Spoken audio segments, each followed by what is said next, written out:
الحمد لله رب العالمين والصلاة والسلام على سيد الأنبياء والمرسلين أما بعد فأعوذ بالله من الشيطان الرجيم بسم الله الرحمن الرحيم والطارق وما أدراك ما الطارق والسماء والطارق وما أدراك ما الطارق النجم الثاقب إن كل نفس لما عليها حافظ صدق الله العظيم. محترم خواتین و حضرات، السلام علیکم ورحمۃ اللہ وبرکاتہ۔ قرآن کریم کے سیکھنے کا ایک سلسلہ الحمدللہ جاری ہے۔ قرآن کریم کے معانی کو اور اس کے مفہوم کو سمجھنا یہ بھی ہماری ذمہ داری ہے، تاکہ ہمیں اللہ تعالیٰ کا پیغام سمجھ میں آئے اور اس کے مطابق ہم زندگی گزار سکیں۔ چونکہ قرآن کریم ایک کتاب ہدایت ہے اور کتاب نجات ہے، اس میں اللہ تعالیٰ نے زندگی اور نجات کا تذکرہ کیا ہے کہ انسان کیسے زندگی گزارے اور دنیا اور آخرت کی بھلائی اس کے نصیب میں کیسے آئے، اور آخرت کے اندر وہ مغفرت اور ہدایت کے ساتھ جنت کی اعلیٰ ترین نعمتوں سے کیسے لطف اندوز ہو۔ اس کے لیے اللہ تعالیٰ نے انسانوں کی ہدایت کے لیے قرآن مجید عطا فرمائی۔ تو ہماری اپنی قرآن کریم کی یہ کلاس اور سیکھنے کا سلسلہ اسی کی ایک کڑی ہے کہ اس کے ذریعے سے قرآن سے ایک محبت پیدا ہو جائے، قرآن سے ایک لگاؤ پیدا ہو جائے، اور قرآنی زندگی اور ایمانی زندگی ہماری ہو جائے، اس کی ایک کوشش ہے۔ اور ہمارا جو آج کا جو سورہ ہے، سورہ طارق، یہ بہت ہی اہم سورہ ہے، جس میں اللہ تعالیٰ نے چند چیزوں کی قسم کھا کر انسان کو اس کی حقیقت کی طرف اشارہ کیا کہ انسان کی ریالٹی کیا ہے، انسان کی حقیقت کیا ہے۔ تو آئیے ہم سورت کی طرف چلتے ہیں، سورہ طارق کی طرف۔ بسم اللہ الرحمن الرحیم۔ والسماء والطارق۔ طارق، یہ سورہ طارق کہا جاتا ہے۔ تو طارق کے معنی کیا ہے انشاءاللہ وہ بھی آ جائیں گے، اسی سے جو ہے سورہ کا نام رکھا گیا ہے، چونکہ سورہ کے اندر کوئی نہ کوئی ایسا لفظ ہوتا ہے جس سے اس سورت کا نام رکھا جاتا ہے۔ آپ قرآن کریم کی 114 سورتوں میں غور کریں گے تو کہیں نہ کہیں اسی لفظ کے ساتھ اس سورت کا نام رکھا جاتا ہے۔ تو والسماء والطارق، اللہ تعالیٰ نے پہلی آیت کے اندر دو چیزوں کی قسم کھائی ہے، ایک تو آسمان کی اور دوسرے طارق کی۔ والسماء، اس میں جو واو ہے شروع میں، یہ واو قسمیہ ہے، گرامیٹیکلی واو قسمیہ ہے، اس لیے اس کا ترجمہ ہی جب کیا جاتا تو قسم ہے آسمان کی، والسماء، اور قسم ہے آسمان کی، والطارق، اور قسم ہے طارق کی۔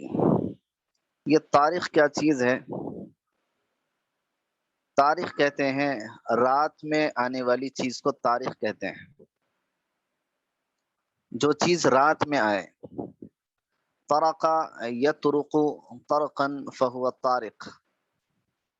تو طارق کے معنی آتے ہیں رات میں آنے والی چیز، رات میں نمودار ہونے والی چیز۔ تو قسم ہے آسمان کی اور قسم ہے رات میں آنے والی چیز کی۔ اللہ تعالیٰ نے آسمان کی قسم اس سے پہلے بھی کھائی، کیونکہ اللہ تعالیٰ کی مخلوقات میں سما یعنی آسمان جو ہے وہ اہم ترین مخلوقات میں سے شمار ہوتا ہے۔ جو اللہ تعالیٰ کی قدرت کا ایک اعلیٰ نمونہ ہے۔ بغیر کسی ستون کے اللہ تعالیٰ نے آسمان کو پیدا کیا ہے، بغیر عمد ترونہا، کہ کوئی ستون نظر نہیں آتا، ایسا اللہ تعالیٰ نے آسمان کو بلندی نصیب فرمائی ہے۔ تو یہ ایک اعلیٰ قدرت کا ایک نمونہ ہے، جس کی عظمت اور جس کی اہمیت کے پیش نظر اللہ تعالیٰ نے اس کی قسم کھائی۔ والطارق، اور قسم ہے رات آنے والی چیزیں۔ تو رات کو آنے والی چیز کیا ہے؟ آگے آیت میں اللہ تعالیٰ نے خود اسی کا ذکر فرمایا، وما ادراک ما الطارق، اور آپ کو کیا خبر کہ رات آنے والی چیز کیا ہے۔ ما یہ استفہامیہ ہے، کوشچن کے لیے ہے، سوال کے لیے ہے۔ ما کیا چیز، ادراکا یعنی آپ کو کیا خبر، یا آپ کیا جانو، یا آپ کو کیا علم ہے۔ ادرا یدری یا درا یدری کے معنی آتے ہیں جاننے کے۔ تو وما ادراکا، آپ کو کیا معلوم ہے، جیسے اس سے پہلے کی صورتوں میں بھی آیا تھا، القاریعۃ ما القاریعہ وما ادراک ما القاریعہ، آپ کو کیا خبر کہ قاریعہ کیا چیز ہے، کھڑ کھڑانے والی چیز کیا ہے۔ تو ایسے ہی اللہ تعالیٰ نے تاریخ کی اہمیت کے لیے اس کو دوبارہ ذکر فرمایا تاکید کے طور پر، کہ وما ادراک، اور آپ کو کیا خبر اور آپ کو کیا پتا، مطارق رات آنے والی چیز کیا ہے۔ تو رات آنے والی چیزیں تو بہت ہیں، بہت سی چیزیں رات کو پیش آتی ہیں، تو اس میں سے کون سی خاص چیز ہے جس کے بارے میں اللہ تعالیٰ ذکر کرنا چاہ رہے ہیں۔ تو تیسری آیت میں اللہ نے اس کی جو ہے صراحت فرمائی ہے، النجم الثاقب، کہ رات آنے والی جو چیز ہے، رات نمودار ہونے والی چیز ہے، وہ ہے النجم، ستارہ۔ نجم کہتے ہیں ستارے کو، اور اس کا جو پلورل آتا ہے، جمع آتی ہے، وہ نجوم آتی ہے۔ ثاقب کہتے ہیں چمکتا ہوا، روشن ستارہ۔ تو النجم الثاقب کے معنی آتے ہیں روشن ستارہ۔ تو النجم الثاقب کے ذریعے سے اللہ تعالیٰ نے تاریخ کی وضاحت فرمائی کہ تاریخ سے مراد یہ ہے، یعنی روشن ستارہ، چمکتا ہوا ستارہ۔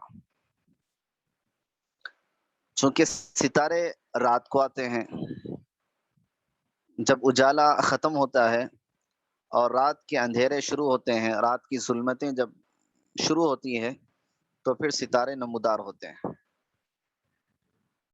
اب یہاں پر تاریخ سے مراد کون سا ستارہ؟ اللہ تعالیٰ نے صرف یہ فرمایا کہ النجم الثاقب، روشن ستارہ۔ تو ہر ستارہ روشن ہوتا ہے، چمکتا ہوا ہوتا ہے، چمکدار ستارے ہوتے ہیں۔ تو بعض مفسرین نے فرمایا کہ النجم الثاقب، روشن ستارہ، اس سے مراد یہ ہے کہ سارے ستارے مراد ہیں، یعنی کوئی مخصوص ستارہ نہیں ہے کہ جو کہا جائے کہ یہ ستارہ ہے، بلکہ سارے ستارے اس کے اندر مراد ہے، اس لیے کہ ہر ستارہ روشن اور چمکدار ہوتا ہے۔ بعض مفسرین نے فرمایا کہ اس سے مراد کہکشاں ہیں، ثریا جس کو کہتے ہیں، یعنی ستاروں کی جو جھرمٹ ہوتی ہے وہ مراد ہے۔ چونکہ رات کو ستارے نمودار ہوتے ہیں، رات کو ستارے ظاہر ہوتے ہیں، اور جس سے ایک چمک پیدا ہوتی ہے۔ اور اس کے علاوہ طرق یطرقو کے معنی آتے ہیں رات کو پیش آنے والی چیزیں۔ تو رات کو بعض مرتبہ آفتیں بھی پیش آتی ہے، حادثات بھی پیش آتے ہیں۔ اللہ کے نبی صلی اللہ علیہ وسلم کی ایک دعا ہے، اللہم انی اعوذ بک من طوارق اللیل والنہار، اے اللہ رات و دن کو پیش آنے والے شر سے حفاظت فرما۔ اللہم انی اعوذ بک من شر طوارق اللیل، رات کو پیش آنے والے یا رات کو نمودار ہونے والے شر سے اللہ میں پناہ چاہتا ہوں، اور جو خیر رات کو ہو وہ ہمیں عطا فرما۔ تو اگر کوئی خیر ہے تو وہ عطا فرما، اور اگر کوئی رات کو شر ملے تو اس سے ہماری حفاظت فرما۔ تو طرق یطرق کے معنی ہی آتے ہیں کوئی چیز کا رات میں ہونا،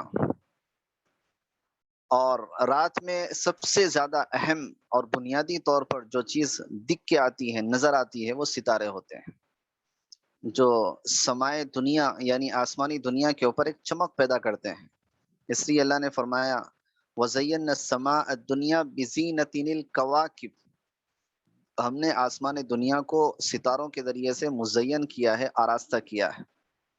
تو روشن ستارے ہوتے ہیں جس کے ذریعے سے آسمان دنیا ایک چمک پیش کرتی ہے۔ تو تاریخ سے مراد ہے النجم الثاقب، روشن ستارہ۔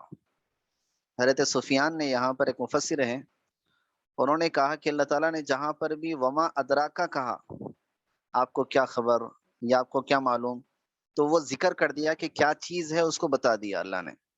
جیسے تاریخ کے بارے میں سوال کیا کہ آپ کو کیا خبر کہ تاریخ کیا ہے، یعنی رات آنے والی چیز کیا ہے، تو اللہ نے پھر وضاحت بھی فرما دی کہ وہ چیز یہ ہے، یعنی روشن ستارہ۔ لیکن جہاں پر وما یدری کا کہا، ادراکا نہیں، یدری کا کہا، تو وہاں پہ اللہ نے ذکر نہیں کیا۔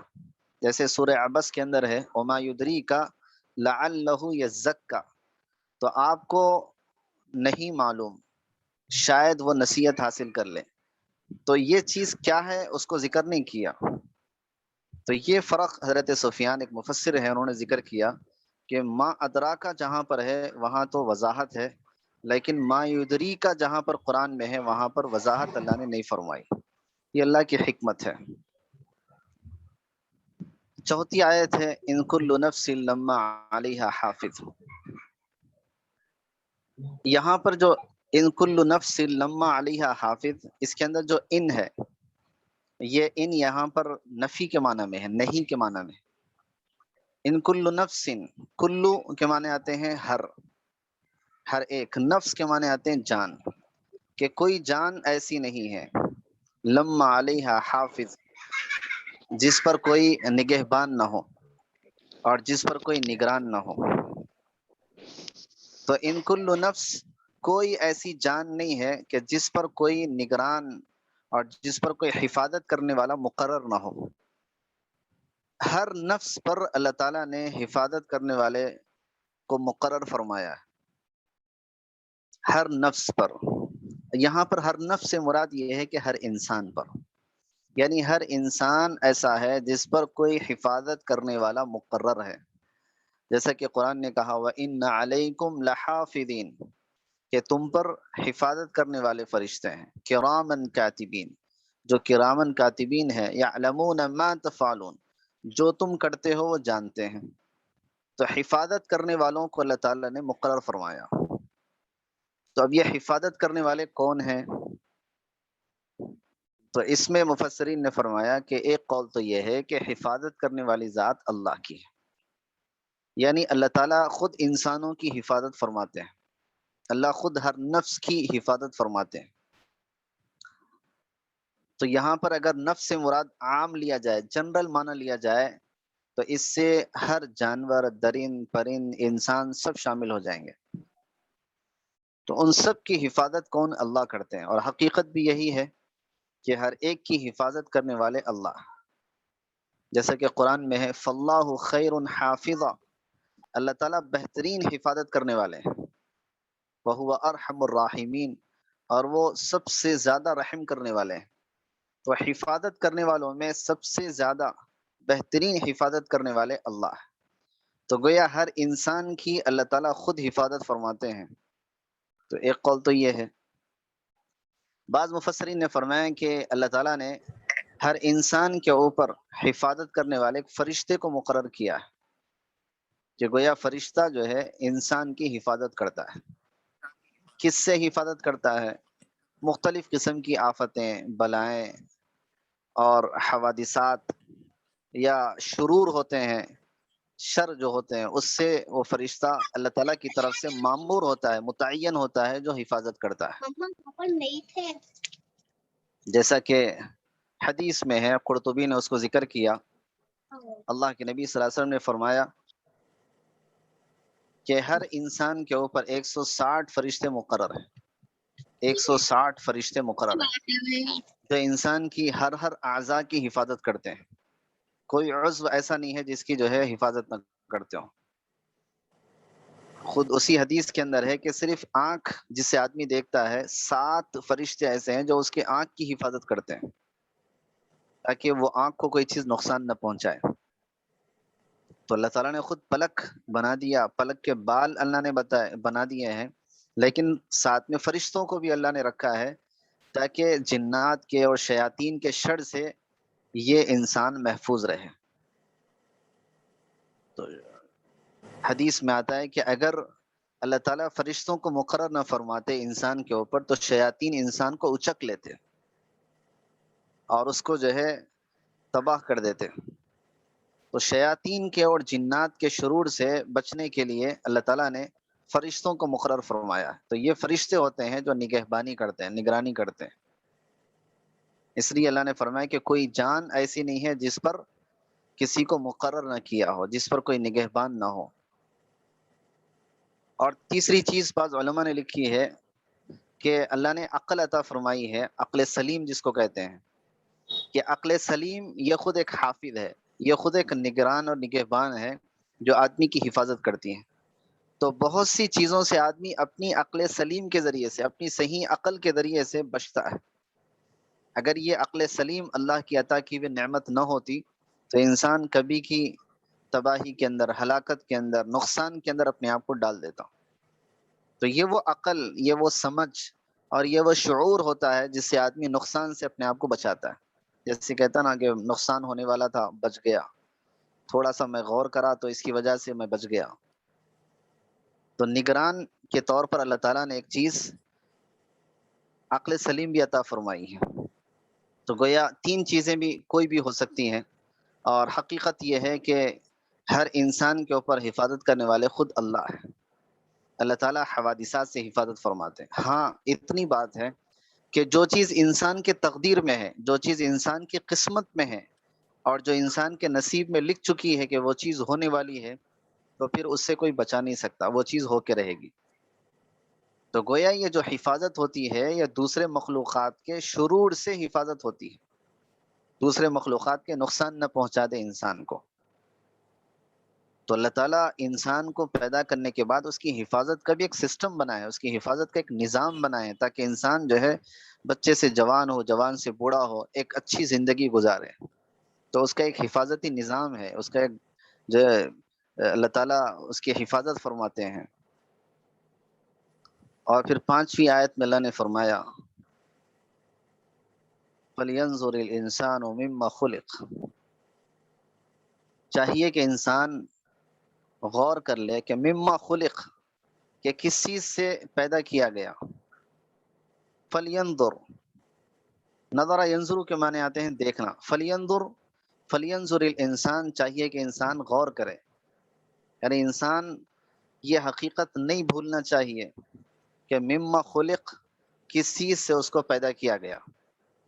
تو گویا انسان کو اس کی اپنی حقیقت کی طرف اور اس کی اپنی ریالٹی کی طرف اللہ تعالیٰ نے توجہ مبذول کرائی کہ انسان یہ تھوڑا سا غور کر لے کہ اللہ نے اس کو کس چیز سے پیدا کیا ہے، اس کی حقیقت کیا ہے. اس لیے کہ انسان اپنی حقیقت کو جب بھول جاتا تو اس کی وجہ سے وہ بہت سے نقصانات کے اندر پڑ جاتا. تو اپنی حقیقت آدمی ہمیشہ یاد رکھے. بہت سے ایسے ہوتے ہیں کہ جن کی ابتدا بڑی محنت کے ساتھ ہوتی ہے، بڑی مشقت کے ساتھ ہوتی، لیکن بعد میں جب ان کو پیسہ آتا ہے، مال ملتا ہے یا ان کو تھوڑی سی تعلیم ملتی ہے تو ان کی زندگی کے انداز اور تیور بدل جاتے. تو جب کہ اپنی پرانی حقیقت کو انسان بھول جاتا. تو انسان حقیقت کو جب بھول جاتا ہے تو اس کی وجہ سے تکبر اس کے اندر پیدا ہوتا، بڑائی اس کے اندر پیدا ہوتی. اور تکبر یہ ایسی چیز ہے، بڑائی، جو انسان کو ہلاک کیے بغیر چھوڑتی نہیں. اور تکبر کس کو کہتے ہیں کہ آدمی اپنے آپ کو بڑا سمجھے اور دوسرے کو کمتر سمجھے، کہ یعنی میں ہی سب سے اچھا ہوں اور دوسرے کو آدمی کمتر سمجھے کہ اس کے پاس کچھ نہیں ہے، یہ بالکل بیکار قسم کا، فضول قسم کا آدمی ہے. تو آدمی اپنے آپ کو افضل اور دوسرے کو فضول سمجھنا، یہ کیا ہے؟ تکبر ہے۔ اور تکبر اور بڑائی آدمی کے اندر کس چیز سے پیدا ہوتی ہے؟ اس کے مختلف قسم کے ریزنز ہوتے ہیں، جیسے کسی کے پاس اگر کوئی مال ہے تو آدمی مال کی وجہ سے تکبر کرتا، اور کمزور نہیں کھا قسم رہا کے نہیں کھا رہا بولے تم ہی۔ غریب قسم کے لوگوں کے اوپر آدمی جو ہے ظلم کرتا، تو اپنی مال کی وجہ سے ان سے اچھا گفتگو نہیں کرتا، گالی گلوچ کے ساتھ، تکبر اور بڑائی کے ساتھ، تکبرانہ لہجے کے ساتھ آدمی بات کرتا، یعنی اپنی بڑائی جتانے کے لیے، یہ بھی ایک مال ایک ریزن ہے۔ ایسے ہی ایک ریزن ہے حسن و جمال، کسی کے پاس خوبصورتی ہے، جیسے خواتین ہوتے ہیں کہ اگر کسی کے پاس دوسرے کے مقابلے میں زیادہ خوبصورتی ہے تو گھمنڈ کے اندر مبتلا ہوتے ہیں، تو گیا اس کے ذریعے سے گھمنڈ پیدا ہو، غرور پیدا ہو کہ وہ فلاں جو ہے کمزور ہے، یا فلاں کے پاس کوئی حسن خوبصورتی نہیں ہے، میرے پاس خوبصورتی زیادہ ہے، تو اس سے بھی جو ہے آدمی کے اندر فیلنگ پیدا ہوتی ہے تکبر کی، اس سے بھی آدمی کے اندر بڑائی پیدا ہوتی ہے۔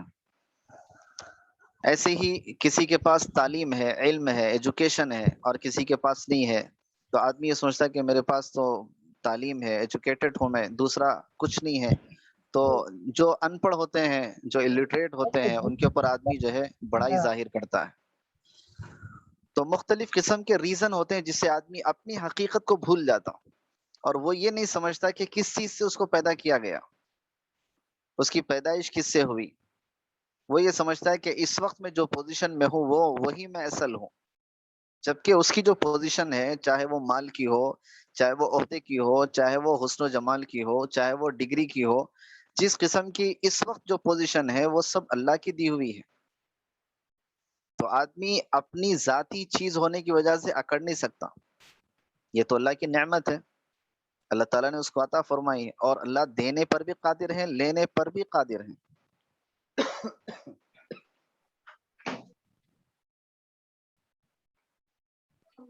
تو جیسے اللہ تعالیٰ عطا فرماتے ہیں ویسے اللہ تعالیٰ چھین بھی لیتے ہیں، اس لیے بڑائی دل میں نہ ہو۔ اللہ کے نبی صلی اللہ علیہ وسلم کی ایک حدیث ہے کہ جس کے دل کے اندر رائی کے دانے کے برابر بھی اگر تکبر ہوگا تو وہ جنت میں داخل نہیں ہوگا۔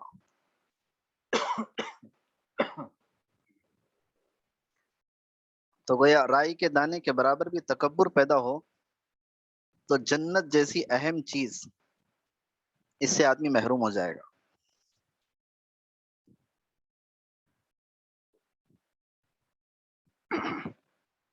تو تکبر آدمی جو ہے، یہ آدمی کو ہمیشہ، وہ اپنے آپ میں تو بڑا سمجھتا ہے لیکن اللہ کے پاس اس کی کوئی بڑائی نہیں ہوتی، جیسا کہ حدیث میں کہ من تکبر وضعہ اللہ، کہ جو آدمی تکبر کرتا ہے اللہ تعالیٰ اس کو ذلیل کر دیتے ہیں، جو آدمی بڑائی ظاہر کرتا اللہ اس کو ذلیل کر دیتے۔ من تواضع رفعہ اللہ، جو آدمی تواضع اختیار کرتا، عاجزی اختیار کرتا، نرمی اختیار کرتا، اللہ تعالیٰ اس کو جو ہے بلندی عطا فرماتے ہیں۔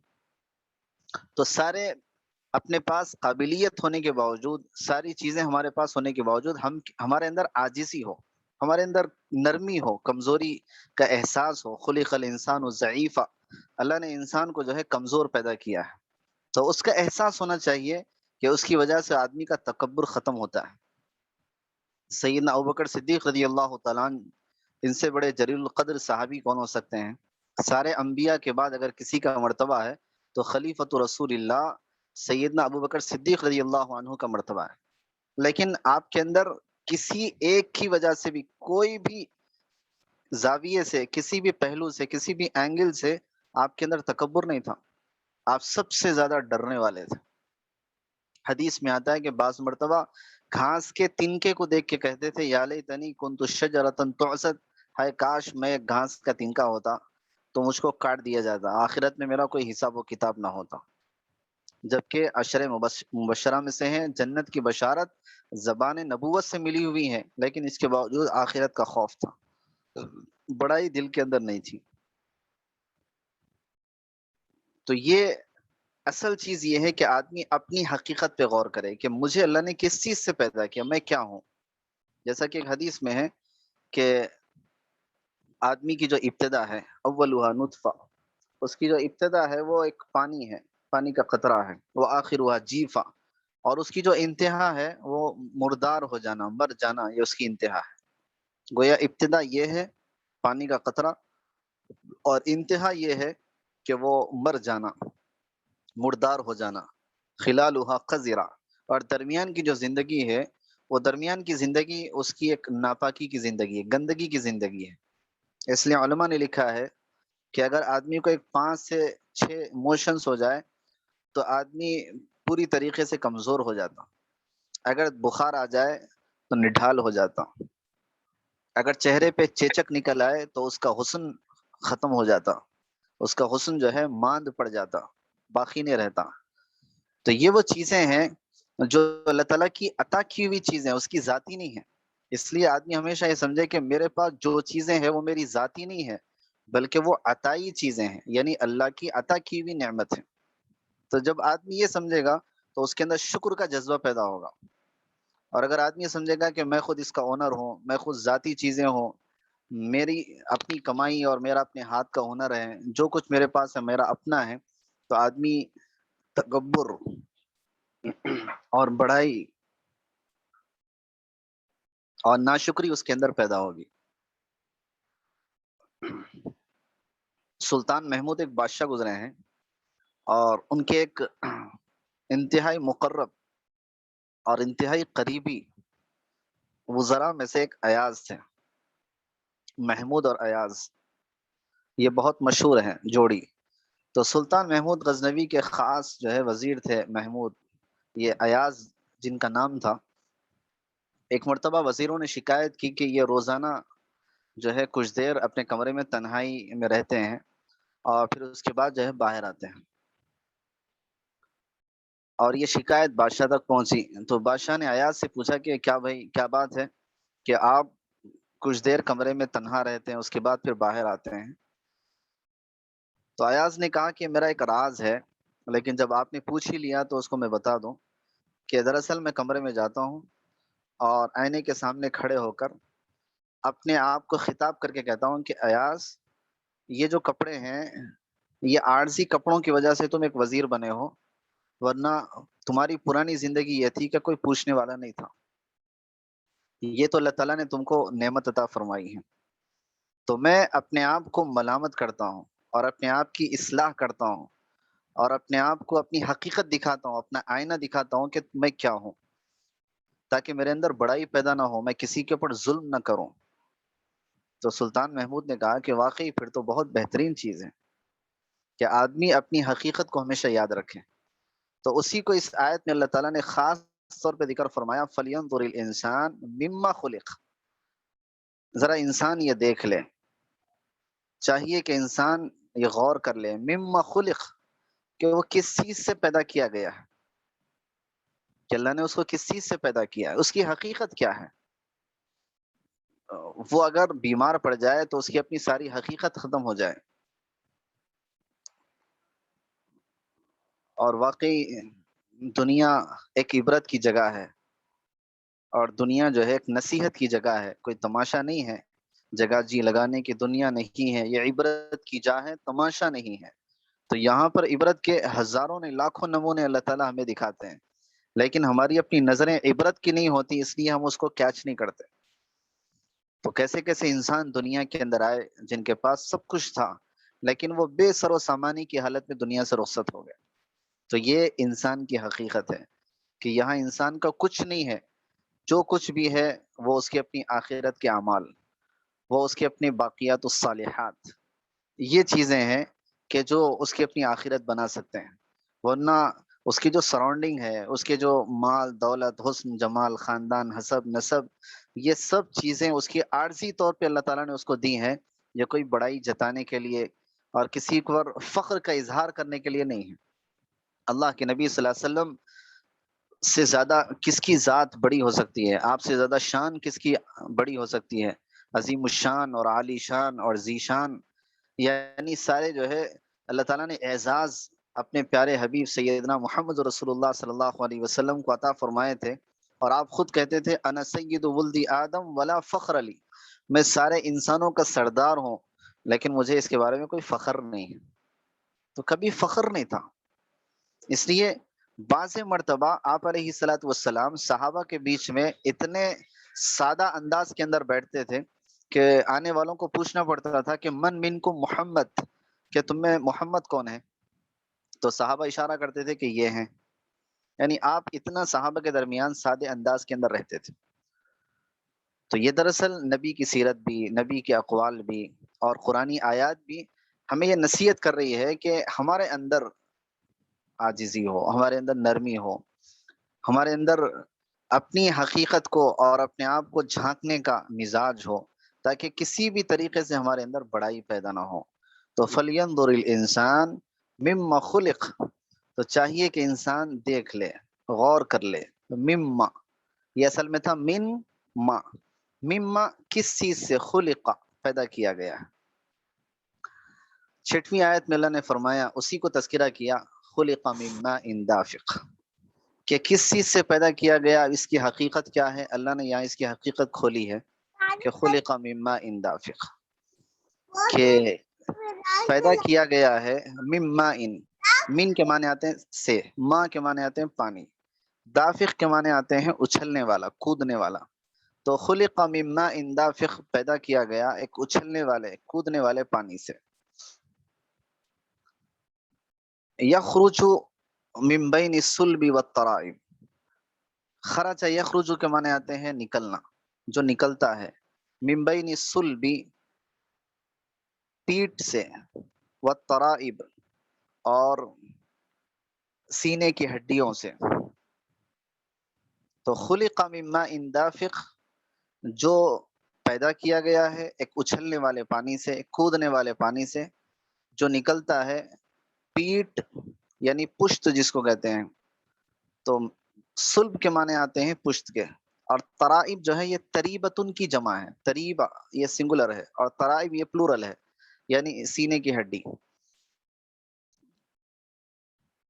اور مفسرین نے فرمایا کہ تریبہ اصل میں کہتے ہیں ترائب جس کی جمع ہے، یعنی جو پھسلیاں ہوتی ہیں، عورت کی جو پھسلی ہوتی ہے، جہاں پر گلے کا ہار لٹکتا ہے، وہ جو سینے کی ہڈیاں ہوتی ہیں وہ مراد ہے۔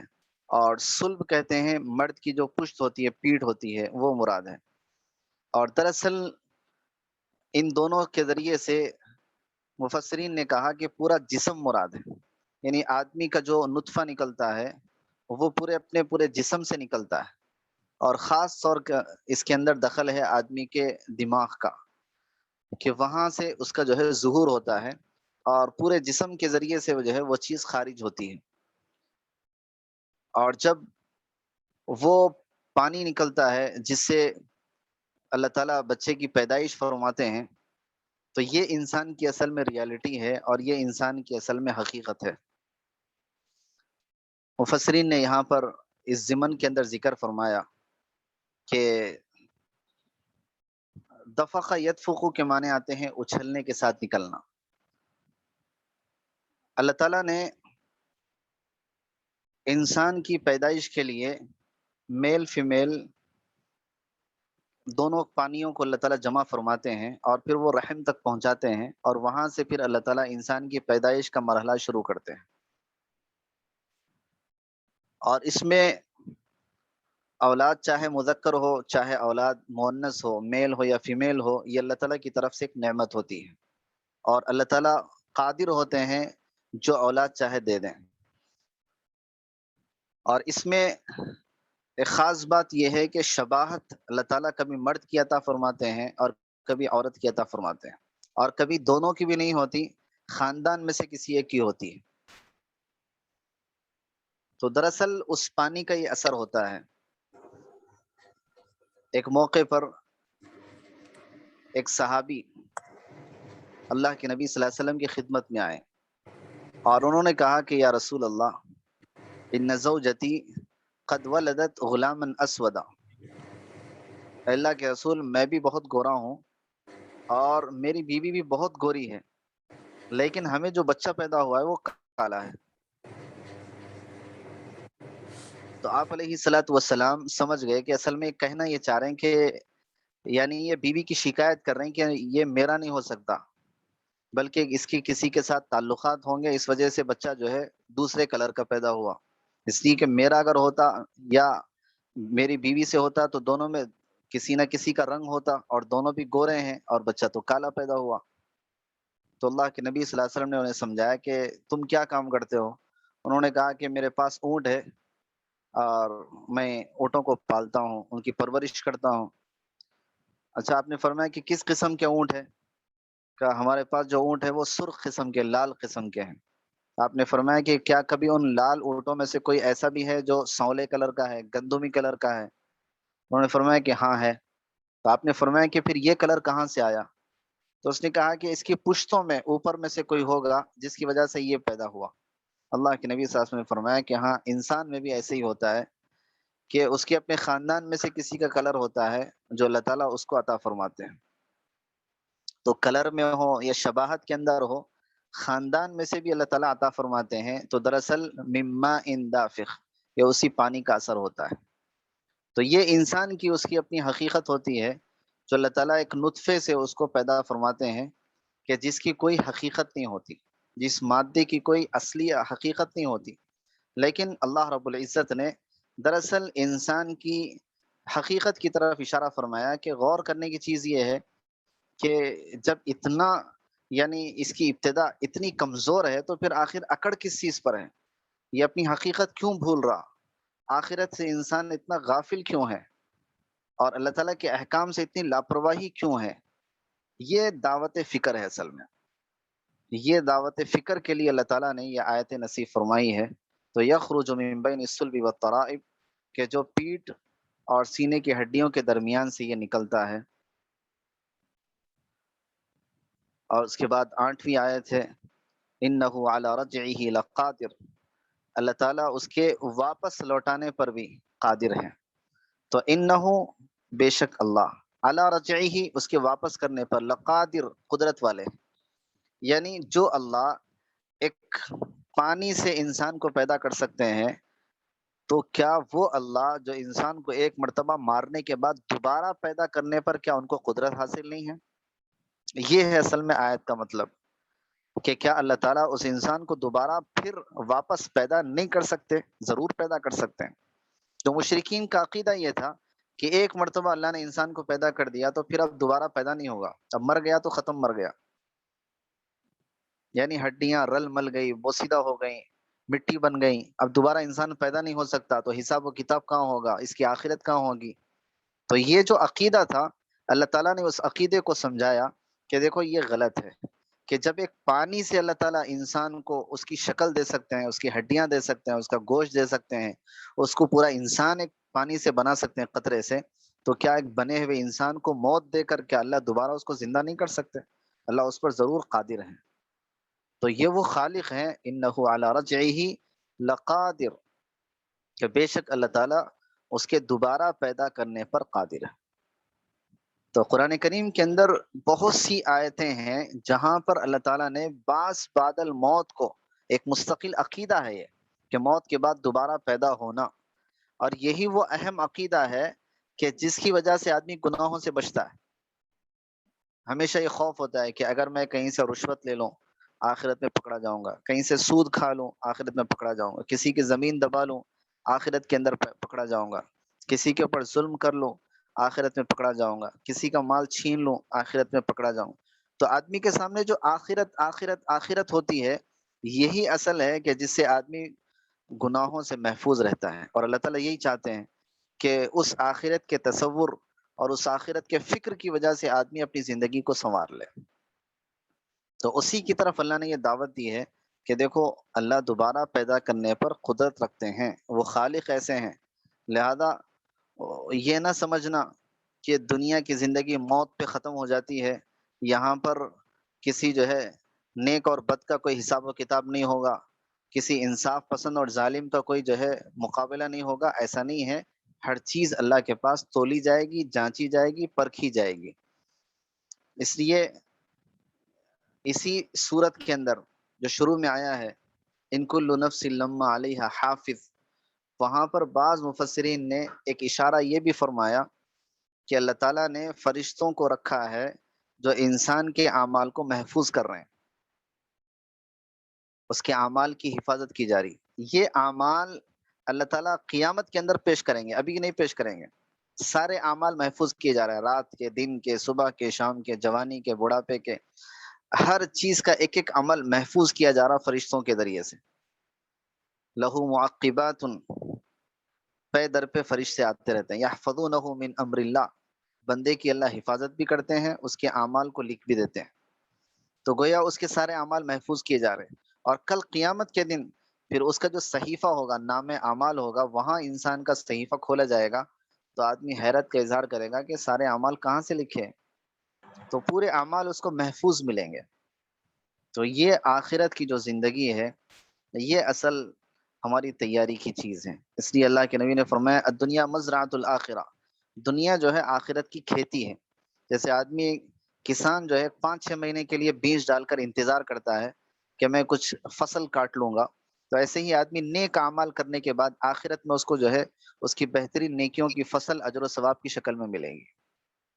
تو آج ہم کلاس کو یہیں پر اینڈ کریں گے، اور خلاصے کے طور پر، کنکلوژن کے طور پر یہ ہے کہ اللہ تعالیٰ نے آسمان کی اور رات نمودار ہونے والی یعنی روشن ستاروں کی اللہ تعالیٰ نے قسم کھا کر یہ فرمایا کہ ہر انسان پر اللہ تعالیٰ نے ایک نگران فرشتوں کو رکھا ہے جو اس کی حفاظت بھی کرتے ہیں اور اس کے اعمال کو محفوظ بھی کرتے ہیں.